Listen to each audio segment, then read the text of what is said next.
এবার ব্যাটে বলে দুর্দান্ত পারফরম্যান্স করে দিল্লির বিরুদ্ধে 14 রানে ম্যাচ জিতে প্লে অফে ওঠার দৌড়ে টিকে থাকলো কলকাতা নাইট রাইডার্স। তবে আওয়ালে ম্যাচে দিল্লিকে হারানোর সঙ্গে সঙ্গে এমন অস্ত্র পেয়ে গেল ডিফেন্ডিং চ্যাম্পিয়নরা, যা তাদের আগামী ম্যাচগুলিতে জয় পেতে বড় সাহায্য করতে পারে।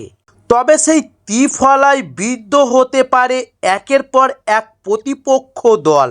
দিল্লির বিরুদ্ধে ম্যাচে নামার আগে কলকাতা নাইট রাইডার্সের প্রধান চ্যালেঞ্জিং ছিল ঠিক টিম কম্বিনেশন তৈরি করা, যেখানে অনুকূল রয়কে সুনীল নারিন ও বরুণ চক্রবর্তীর সঙ্গে খেলিয়ে বড় চমক দেয় কলকাতা নাইট রাইডার্স।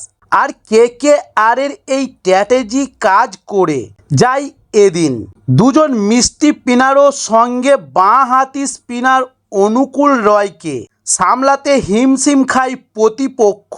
তবে বরুণ চক্রবর্তী ও সুনীল নারিনের সঙ্গে পাল্লা দিয়ে দুর্দান্ত বোলিং করলেন এদিন অনুকূল রয়।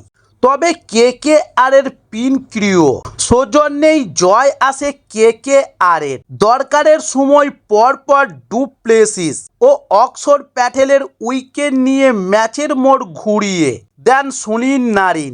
এছাড়াও বরুণ চক্রবর্তীও একই ওভারে শিকার করেন আশুতোষ শর্মা ও মিচেল স্টার্কের উইকেট।